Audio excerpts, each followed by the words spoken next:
headquarters, and I am fired up and ready to go and excited that everyone is here today. And I'm excited to kick off this campaign for the re-election of myself. I'm excited for that. Over the past years, we've really done some great work and got a lot of things done, and we want to continue that. As I ran for mayor back in 2021, you know, the goal was to serve for 8 years, 2 terms, all the way to 2030, to be able to deliver all the things that we talked about. And I had this dream since I was 16 years old to become mayor of Atlanta. God and good people like these right here have blessed me to be able to be the mayor of Atlanta. So I'm thankful for my family. I'm thankful for the cabinet and team at the city of Atlanta that have delivered all the success that we have for the people of Atlanta. And I'm thankful for my campaign team and everybody here that has made that happen. This is the same team that took me from 4% polling to a 64% victory back in 2021. So these are some magicians at making sure that we get the word out, get the message out, and also be able to keep on going. You know, I work, as I say, from can't see morning to can't see night, all day and night in all 12 districts of this city to make sure that we deliver for the people of Atlanta. And I'm excited today that I have some of my dearest friends and these individuals that support me. These are the co-chairs of this campaign. And there's a lot of them here, but there's a few that are missing. So I'll give you the names of everybody, and then I'm going to turn it over to them, and they will one by one tell you why they're supporting me in this campaign re-election. So all of the names are the Honorable Shirley Franklin, the Honorable Ambassador Andrew Young, Honorable Ambassador Michelle Taylor, as well as Reverend Kenny Alexander, who is here today, Jason Carter, who is here today, Sharon Gay, who is here today, Amara Kennedy, who's here behind me, Ryan Wilson, who's here today, Stephanie Blank, who's also here, Clark Seidel, who's behind me, as well as Dr. Key Hallman, who will likely be at our 5 p.m. Event today that we hope that you all come back out, because that's a fun rally. We're going to have some fun tonight at 5 p.m. and more of them will be able to attend that. But right now we have these wonderful people behind me, and I want you to hear from them about this campaign re-election. So first up that I'll have is our former state senator, my friend, a true champion for Georgia, Jason Carter. Jason. Thank you, Mr. Mayor. Thank you so much, Mayor Dickens. I'm here because as a City of Atlanta resident, my children go to Atlanta Public Schools. This city is important to me, and right now Atlanta is working because Andre Dickens is working. He is one of the hardest working folks we've ever seen in this office. To his point, morning and night, he has been everywhere since he got elected. And he's not just working in the city, but I was in the state Senate, as he mentioned, and he's working across the aisle at the state capitol without compromising what he believes in, but to get things done for the people of Atlanta. And we need that now more than ever. And I live in Candler Park. He is working state level. He's also working in my neighborhood. And I'll just tell you right now that so far as I know, DeKalb Avenue was a mess from the beginning of time until Andre Dickens, right? He is making things work in this city in a way that just deserves a re-election. And I think the second term for Mayor Dickens is going to be filled with that same work ethic, that same ability to bring people together. I'm thrilled about it, and I sure know that my family and me and my neighborhood are behind Andre Dickens. So thank you very much, Mr. Mayor, for all your work. Thank you to my co-chairs up here, and I'm going to hand it over to Stephanie Blank. So I am here because there are a lot of politicians who talk a good game, but there aren't many who actually walk their talk. And I have seen firsthand in this mayor's commitment to children and families, particularly through early childhood education, how he has walked all of that talk, helping us to bring attention and awareness to the issues facing our working families and our youngest learners, our birth to 5-year-olds, but also making those investments in the city and giving us the resources we need to help strengthen families. Atlanta needs to not only be the best place to do work, but it needs to be the best place to raise a family, and this mayor is making sure that happens. So that's why I'm here today. Thank you. And next up is Ryan Wilson. Well, thank you, Mayor Dickens. One of my favorite quotes is, "You can't lead people if you don't love people." And I think with this mayor, it's clear that we have someone that loves this city and loves the people. This is a very critical moment, as we all know. Atlanta, to me, is the most important city in this world. and we need leadership. And so I am very excited to see the work continue, because while a lot of amazing things have been accomplished, we still have some more work to do. So looking forward to working with the co-chairs and seeing Mayor Dickens have another term in office so that we can get everything that we've been talking about being accomplished, finished. I'm not quite the orator that my fellow co-chairs are, so I've got some notes here. Good morning, everyone. My name is Clark Seidel. I'm a fellow Atlantan, a campaign volunteer, and a person who understands the importance of getting our mayor reelected. If you've ever seen Andre in action, you know he doesn't slow down, whether it's making our neighborhoods safer, expanding our parks and green space, creating more housing opportunities for our fellow citizens, or bringing the leaders together to create forward progress. Andre's enthusiasm is contagious. He makes it happen. But here's the one thing. It's not a one-man job. Atlanta's a group project, as he always states. And if there's one thing we all know about group projects, you don't want to be the one who slacks off. Please get behind this campaign, step up for this man, because he steps up for you every single day.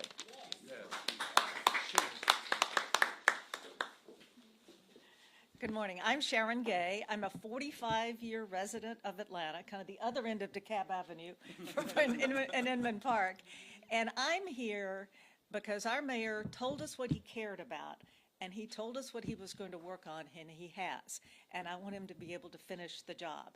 From affordable housing to healthy neighborhoods to safe, inclusive, vibrant communities, to healthy environments for children and youth, to fixing infrastructure and improving infrastructure. He's taken enormous steps on all of that. I think the last count of potholes was something like 30,000 filled, but he's made enormous steps on all of those things, and he leads from his heart. You know what he cares about, and he implements what he cares about. So I'm looking forward to finishing the job, revitalizing downtown, getting us ready for these small events coming up, but also continuing to invest in what matters over the long haul, which is our family, our children, and our neighborhoods. I'm delighted to be here. Like my other co-chairs, I am here because of one simple reason. The mayor says what he's going to do, and he gets it done. I agree with everybody. Like, there is no harder working individual in this city. And he came into office 4 years with one commitment: to move Atlanta forward. And what we have seen over this period of time is that he's just not moving one segment of Atlanta forward. He understands that community means unity of all communities. And so he is moving all of Atlanta forward, and with compassion and with love. I love that at the State of the City, he said, in Atlanta, love has got to mean something. And this mayor embodies that each and every day. So we are going to continue to move Atlanta forward for these next 4 years under the leadership of Mayor Andre Dickens. Reverend Alexander. I am humbled to stand before you today. It is an honor to serve with these co-chairs. We are happy and excited about the next term that this present mayor will serve. Forgive me if I push too hard, but there is no doubt in my mind who the next mayor will be. We know him. He was raised in the SWATs. If you don't know what the SWATs is, you can look it up. He was raised in the SWATs. He's one of us. He does love, like was said. He does love everybody. We watched him grow. He was mentored by my father, Dr. Cameron Madison Alexander, mentored by Ambassador Andy Young, mentored by the Honorable Shirley Franklin. He has the best team on the field. We believe in him, and we look forward to his next term. And listen, I'm a Baptist minister, so I need to hear somebody say something. Amen. If you are excited about his next term, you ought to say something. Amen. With all that the world is facing right now, we need real leadership from a real person who stands his ground. So it is my honor to be here for our present and our next mayor, Andre Dickens. All right. We're gonna take a few questions, but I want to just get a good photo. Come on, ladies, over. Oh yeah. Get a good photo. Yes, please. I like that over here.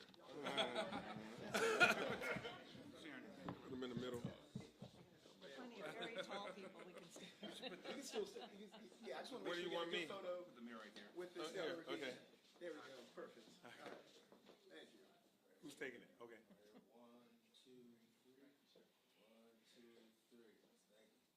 Perfect. Now we'll have a few questions. Yeah, and I mentioned the list of all of the co-chairs, and I'll take the questions, but I did forget to mention Dr. Fahamu Piku. He'll be here in the evening for the 5 p.m. So again, that's Shirley Franklin, Ambassador Andrew Young, Ambassador Michelle Taylor, and Jason Carter, Sharon Gay, Amara Kennedy, Dr. Key Hallman, Ryan Wilson, Clark Seidel, Reverend Kenny Alexander, Stephanie Blank, and Dr. Fahamu Piku, all co-chairs. And you'll see many of them tonight at 5, and I know Mayor Franklin is actually traveling. So with that, you hear the excitement? I'm ready to serve now and into the future. So any questions? Let's go, everybody. Who should come to your rally tonight, Mr. Mayor? Everybody. Listen, anybody that loves Atlanta should be where the love is going to emanate most right then and there. At 5 p.m., we're going to be pushing out messaging about the city of Atlanta is doing well, and we're going to continue to do well for the next 4.5, 5 years and beyond. And so I want everybody to come out tonight. We have it's already sold out. So when I say I want everybody to come out, I want everybody that's already said they're coming out to come out because it's already sold out. It literally went out and it sold out in the first 30 to 45 minutes. It doesn't cost you anything, but it's sold out in terms of all the tickets are gone at tonight at 5 o'clock. But I want everybody to be there. I want the media to be there to be able to record this event. Mayor, can you give us some insight into what your campaign is going to look like, what kind of events, what neighborhoods you plan on visiting? Just give us a little rundown. Yeah, so we're going to hit all 12 districts over the next month, within the month. We're going to do events in 12 districts, and it's going to look like high energy. Everything from outdoor events to indoor events to coffee shops to barber shops to restaurants. Senior citizen outreach is going to be really big during this campaign, just like it is in my day-to-day as mayor. We're going to be going to some of our affordable housing developments, waving at folks and talking to them about how things are going. It's going to be all over the city of Atlanta. Right now, there's no opponent, but I like to run through the finish line. So we're going to, treat this just like it's a first-time campaign. Just run hard, so it's going to look like activity. Mayor, what's different this time around compared to 4 years ago when you were relatively just a humble city councilman, and now you have had 4 years behind you, 4 years ahead of you. What's changed for you personally? All y'all have changed. There was like one camera, one reporter. We were begging for attention, but now I can get a camera real quick to come out. Nothing has really changed. The same exact campaign team, the very same team, all those members are pretty much the same, plus a new campaign manager, Mina. She's around here somewhere. And then, but me personally, my love for this city, the same pillars are still the same, what we're pushing for. They're literally the same as I had when I ran for city council. And so my heart hasn't changed.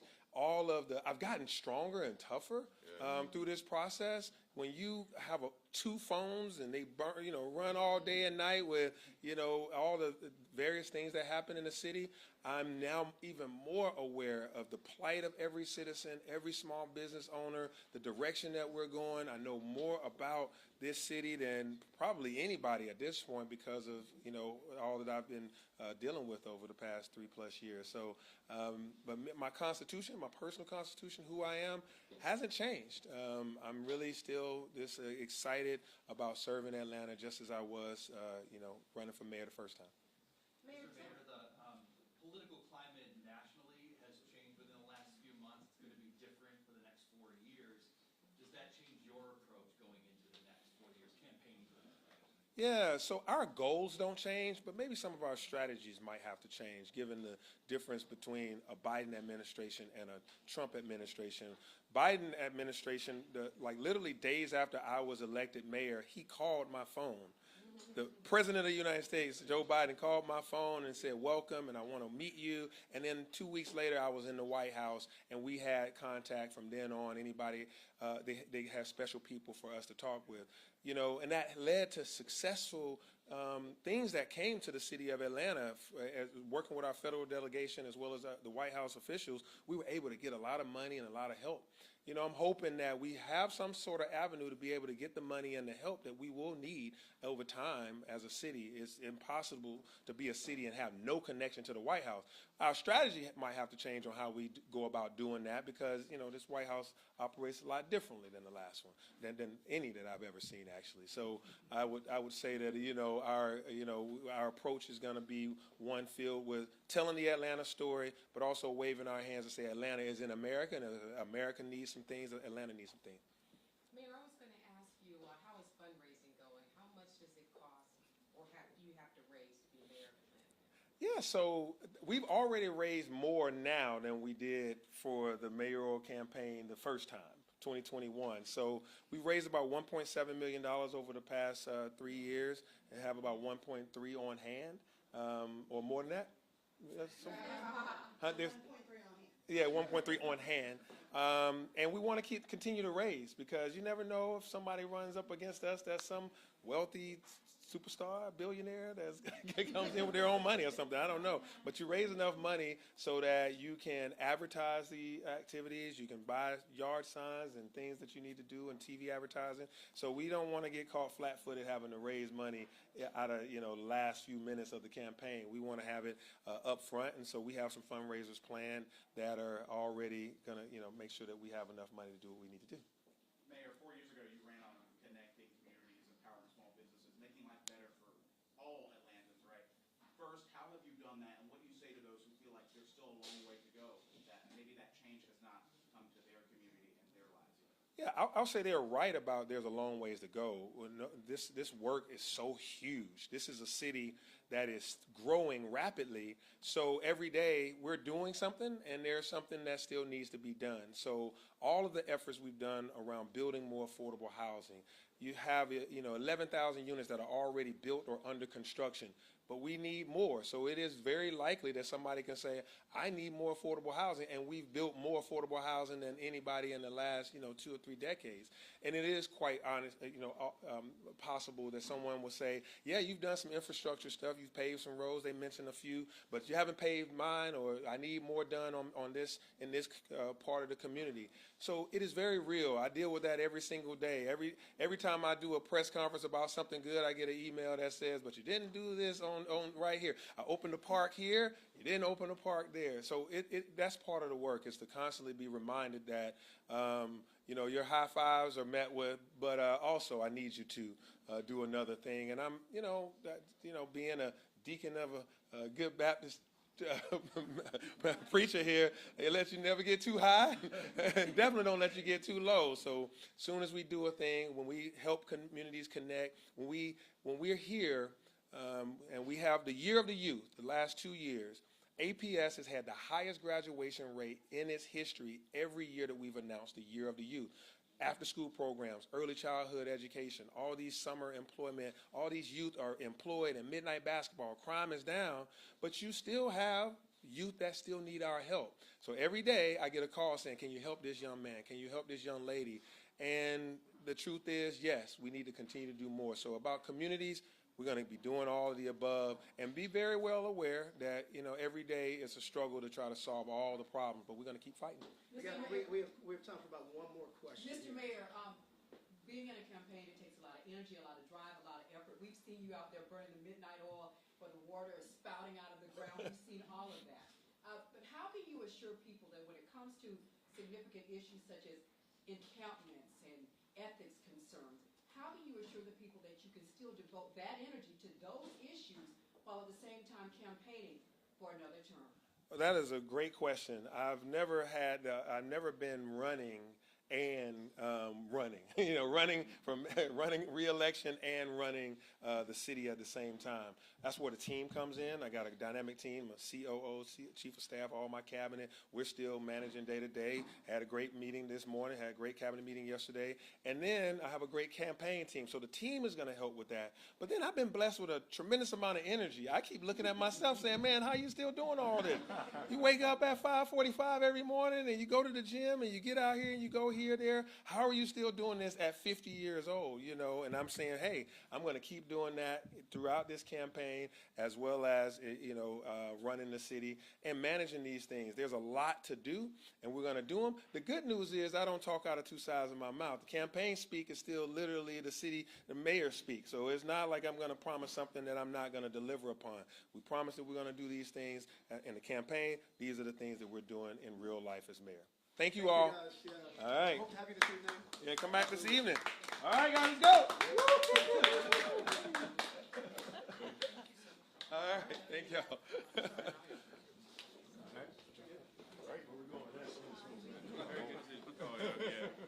Get it, see.